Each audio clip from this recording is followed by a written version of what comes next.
गंगा और यमुना से घिरा फतेहपुर अपनी प्राचीन सांस्कृतिक विरासत के लिए मशहूर है।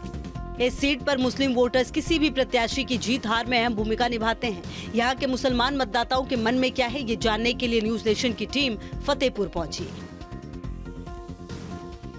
बड़े मियां किधर चले की टीम अब पहुंच चुकी है फतेहपुर, वो नगर जो कि फतेहमंद खान साहब ने इसकी स्थापना की थी। खास बात यह कि ये एक हॉट सीट मानी जाती है क्योंकि साध्वी निरंजन ज्योति यहाँ पर 2 बार जीतती हुई आई हैं और वहाँ खासतौर पे केंद्र में मंत्री भी रही हैं। इस बार नरेश उत्तम के साथ में उनका मुकाबला है और कहा जा रहा है कि ये हॉट सीट इसलिए भी है क्योंकि बीजेपी ने एक तरह से इस गढ़ में सेंधमारी करके 2014-2019 में यहाँ पे सत्ता हासिल की थी। क्या इस बार दूसरी पार्टियों को यहाँ मौका मिलेगा? बड़े मियाँ इस बार क्या सोच रहे हैं? चलिए फतेहपुर से बड़े मियाँ किधर चले की शुरुआत करते हैं।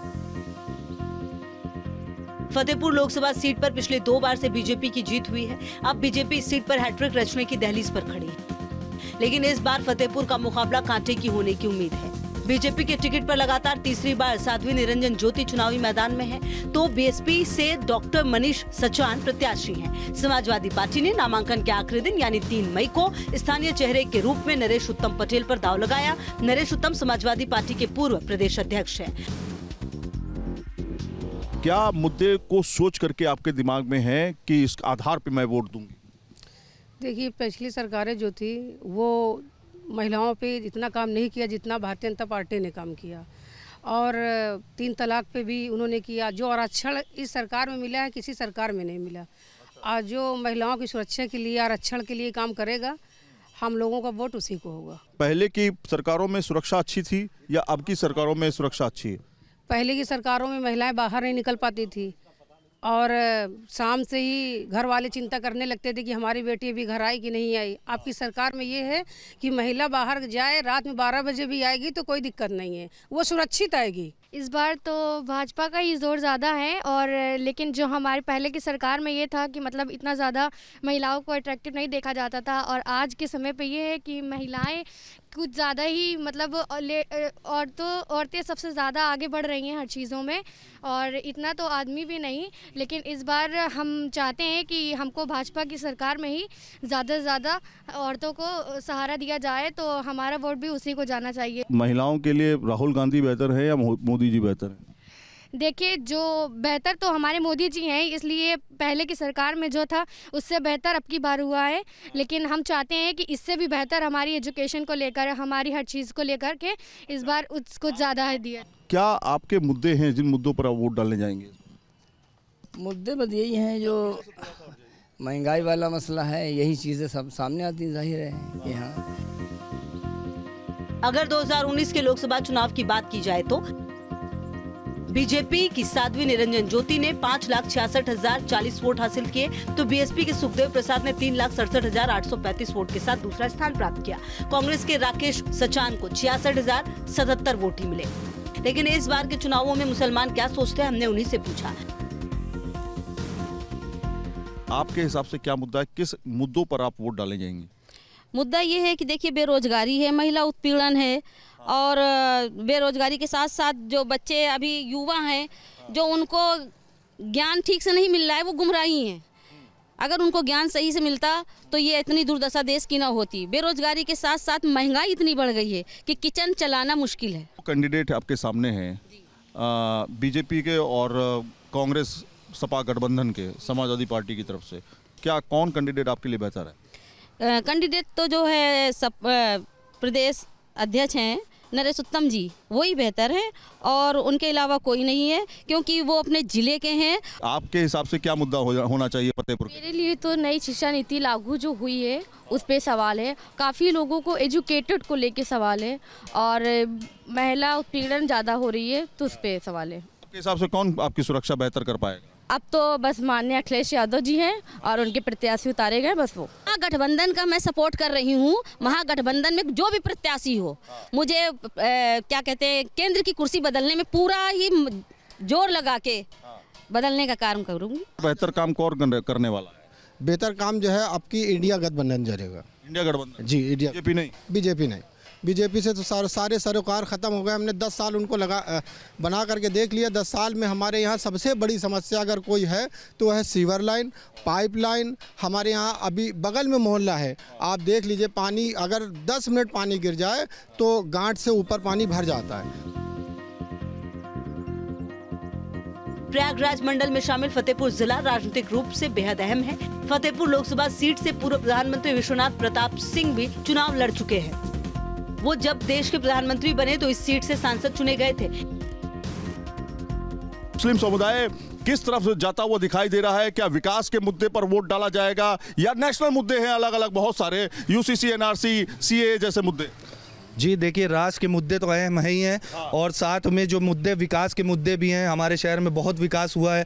हमारी सांसद हैं माननीय साध्वी निरंजन ज्योति जी, उनके राज में 10 साल में बहुत शहर में विकास हुआ है और मेडिकल कॉलेज जैसी बड़ी बड़ी चीज़ें, इंफ्रास्ट्रक्चर में काम हुआ है, रोड अच्छी बनी है और इस तरीके से बहुत काम हुआ है। रोज़गार मिले हैं लोगों को और यहाँ पे मेडिकल फैसिलिटी अच्छी नहीं थी तो मेडिकल के लिए यहाँ पे ओपीडी चालू हो गई, नया बढ़िया बन के हमारा मेडिकल कॉलेज तैयार हुआ है तो वहाँ पे डॉक्टर्स की अच्छी टीम अवेलेबल है तो अच्छा इलाज मिल पा रहा है लोगों को। कौन बेहतर? बीजेपी।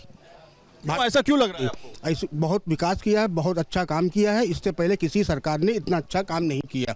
तो मुसलमानों के लिए तो कहा जाता है कि समाजवादी पार्टी, कांग्रेस, ये तमाम ऑप्शन है, बीएसपी भी हिमायती रही है मुसलमानों की, लेकिन यहाँ पर हम समीकरण क्या देख रहे हैं? समीकरण ये देख रहे हैं इतनी टाइम जो है ज़्यादातर मुस्लिम जो है भारतीय जनता पार्टी की तरफ रुझाव है उसका। अच्छा, बाकी समाजवादी कोई काम नहीं किया उसने। क्या आपको या आपके आसपास के लोगों को घर, बिजली, पानी, सड़क या अनाज जो 80 करोड़ लोगों को मिल रहा है, हो सकता है आपको ना मिल रहा हो लेकिन आपके आसपास के लोगों को मिल रहा है? नहीं मिल रहा? मिल रहा है। जब से मोदी साहब आए हुए हैं उन्होंने विकास अच्छा किया है। लाइट, बिजली, बत्ती, हर चीज़ का सुविधा बढ़िया किया है और गल्ला का भी सुविधा उन्होंने बढ़िया किया है। ये बताइए कि क्या है फतेहपुर की हवा में इस बार? फतेहपुर के हवा में निरंजन ज्योति हैं दीदी। अच्छा। जी। राहुल गांधी कह रहे हैं 1 लाख रुपए देंगे आपके घर की महिलाओं को, गरीबी मिटा देंगे एक झटके में। अरे वो उनका जो है वो कर रहे हैं, उनकी मर्जी है भाई, जो बोल रहे हैं बोलने से होता है क्या? तो मोदी जी भाईजान हो गए क्या? नहीं, भाईजान तो है ही है वो भाई। आप बताइए क्या लग रहा है हवा में? क्या हवा में तो भाजपा है, हर जगह लहर है। अब की बार 400 पार है। एक बात कैलकुलेशन समझना चाहते हैं, कितना मुसलमान है यहाँ पे? मुसलमान वोटर कम से कम 5 लाख होगा, 4 से 5 लाख वोटर है मुस्लिम। अरे इतना ज़्यादा? हाँ इतना। 19 लाख तो टोटल वोटर है। हाँ 4-5 लाख के आसपास मुस्लिम वोटर होगा यहाँ पे। क्या लग रहा है ये सब क्या बातें कर रहे हैं? बस कुछ नहीं, बीजेपी ने काम किया है तो उसके लिए उसके ऊपर वोट जाएगा। अच्छा, साध्वी जी ने 10 साल से काम किया है। या फिर धर्म के नाम पर वोटिंग? धर्म वगैरह तो सिर्फ सब मीडिया और इसका बातें होती है। बाकी हम लोग तो देख रहे हैं वो विकास अपने शहर में जो हुआ है, 10 साल में जो विकास हुआ है वो अच्छा विकास हुआ है। अल्लाह जो दे रहा है सभी को मिल रहा है। मेडिकल कॉलेज बना है, वो मतलब इलाज हो रहा है वहाँ हो रहा है, अभी स्टार्ट हुआ है। बताइए कि किस तरह की मिलावट है राजनीति में इस बार फतेहपुर से? भैया अब की बार निरंजन दीदी हैं। अच्छा, फिर अब की तिवारा ज्योति निरंजन जी है? जी जी जी। क्यों भैया, राहुल गांधी से कोई दिक्कत है क्या? नहीं, कोई दिक्कत नहीं, मगर निरंजन दीदी का काम है। निरंजन दीदी अब आती जाती रहती हैं सब जगह। मुन्ना भाई ये बताइए कि क्या लग रहा है इस बार? मोदी आएंगे इंशाल्लाह। मोदी आएंगे इंशाल्लाह? जी। ये कब से हो गया? अरे जिनके सरकार वही फिर आएगी। फतेहपुर लोकसभा सीट के तहत 6 विधानसभा सीटें आती हैं। इनमें फतेहपुर, जहानाबाद, बिंदकी, आयाशा, खागा, हुसैनगंज विधानसभा सीट शामिल हैं। इस बार फतेहपुर में स्थानीय बनाम बाहरी की लड़ाई देखी जा रही है। साध्वी निरंजन ज्योति हैट्रिक के लिए ताल ठोक रही हैं, तो समाजवादी पार्टी ने स्थानीय चेहरे को मैदान में उतारकर बड़ा दांव खेला है। क्या लग रहा है इस बार 2019 में के बाद जो है 2024 में फतेहपुर में इस बार क्या लग रहा है? निरंजन ज्योति यहाँ पे खड़ी हैं और दूसरे नरेश मित्तल हैं जी, वो सपा गठबंधन। जी जी वो नए है इसलिए जो है थोड़ा। अच्छा जी, नए हैं तो क्या है, मतलब जो है टक्कर नहीं हो पाएगी। ये बताइए कि क्या लग रहा है इस बार 2024 में? इस बार भी भाजपा ही जीतेगी। कार अच्छा कर रही है, निरंजन ज्योति जी ने बड़ा अच्छा काम किया, अस्पताल बनवाया और भी काम अच्छे हो रहे हैं। किसी मुस्लिम को कोई एतराज़ नहीं है, सब मुस्लिम खुश हैं इनके काम से। हाँ, और क्या चाहिए हमको? मुसलमान कब से हो गया बीजेपी का? बीजेपी मुसलमान हो या ना, काम देखा जा रहा है, काम अच्छा। 2019 के मुकाबले क्या इस बार मुस्लिम का दिमाग चेंज हुआ है क्या? 2019 के मुकाबले अब की मुस्लिम दिमाग भी कुछ चेंज हुआ, काम देख करके काम अच्छा हो रहा है बस। मतलब योजनाएं जो हैं खासतौर पे पीएम की, जो जिसमें अनाज है, उज्ज्वला योजना है, सौभाग्य योजना है, या फिर घर बनाने की योजना, प्रधानमंत्री आवास योजना है, ये सब मिला है मुसलमानों को या नहीं मिला? जितनी भी योजना है सबको बराबर मिल रहा है, किसी हिंदू मुस्लिम से मतलब नहीं है। कोई भेदभाव नहीं चल रहा, योजना सब बराबर मिल रही है। अच्छा कौन कर रहा है? हाँ, योगी मोदी सभी अच्छा कर रहे हैं।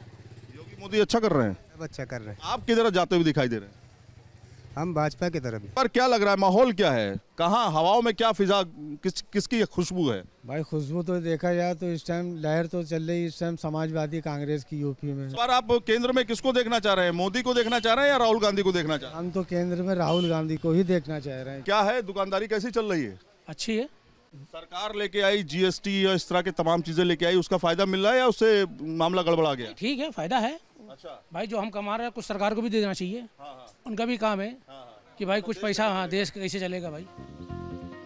अगर जातीय समीकरण की बात की जाए तो फतेहपुर में लोकसभा सीट में करीब 19,50,000 मतदाता है। एससी वोटर 4 लाख, क्षत्रिय वोटर 3 लाख, ब्राह्मण वोटर 2.5 लाख, निषाद वोटर 2 लाख, मुस्लिम वोटर 1.5 लाख, वैश्य वोटर 1.2 लाख और यादव करीब 1.1 लाख है। फतेहपुर में करीब 13% मुस्लिम मतदाता हैं। इस बार मुस्लिम मतदाताओं का मूड क्या है? क्या लग रहा है इस बार हवा किधर जाते हुए दिखाई दे रही है? हवा आपकी सपा की है।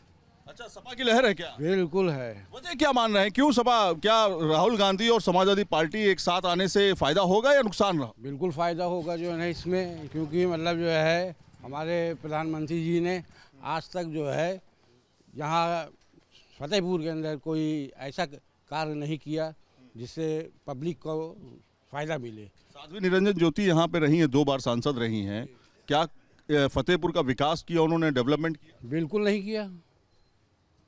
कहीं पर भी देख लीजिए आप, कोई भी लोग कह रहे हैं मेडिकल कॉलेज खुलवा दिया। अरे मेडिकल कॉलेज आज की देन है क्या? ये बहुत पहले की देन है। ये कह रहे 6 महीने में मेडिकल कॉलेज बना है अभी। अरे बनने से क्या होता है, बना तो मतलब पुरानी योजना है मेडिकल कॉलेज की। जी हाँ भाई, क्या लग रहा है जिस तरह से भाई साहब बता रहे हैं, क्या लग रहा है आप भी गठबंधन की तरफ जाते हुए दिखाई दे रहे हैं या कुछ और बदलाव है? नहीं, हम लोग तो भारतीय जनता पार्टी के लिए वोट करेंगे, क्योंकि जैसे अभी बड़े भाई ने बताया कि पुराना वो है मेडिकल कॉलेज पुराना नहीं है। मेडिकल कॉलेज तो अभी बना है हमारे यहाँ। अच्छा। इससे पहले कभी मेडिकल कॉलेज नहीं था। इसके अलावा जो है आप कहते हैं विकास नहीं, विकास तो देखिए आपको दिखाई देगा। हमारे यहीं पे अभी कम से कम 20 कॉलोनी जो है यहाँ पे अभी दिया, ये सामने बनी हुई है, ये बगल में मेरे बनी हुई है, वो 2 कॉलोनी बनी हुई है, ये बगल में वहीद भाई की कॉलोनी बनी हुई है, उधर नूरे भाई की कॉलोनी बनी हुई है, शाह मोहम्मद की कॉलोनी बनी हुई है। विकास तो इतना किया है कि आप देखने को बगल में है। ये देखिए जमाल भाई की कॉलोनी बनी है, ये राधे की है, ये भोला भाई की कॉलोनी है। मुसलमानों के लिए जो बीजेपी ने किया है वो किसी पार्टी ने नहीं किया। तो मुसलमानों के साथ भेदभाव तो नहीं होता है, खासतौर पे जब आप डेवलपमेंट की बात करते हैं, कहते हैं भैया उज्ज्वला योजना, सौभाग्य योजना, प्रधानमंत्री आवास योजना, इसके अलावा जो अनाज योजना, तमाम चीज़ों का लाभ मिल रहा है कि नहीं मिल रहा है मुसलमानों को? इस बुरी तरीके से मिल रहा है। आप हमसे न पूछिए, आप चलिए हमारे साथ, अभी हमको आपको दिखा दे कंट्रोल में कि खुले आम बिल्कुल राशन मिल रहा है फ्री।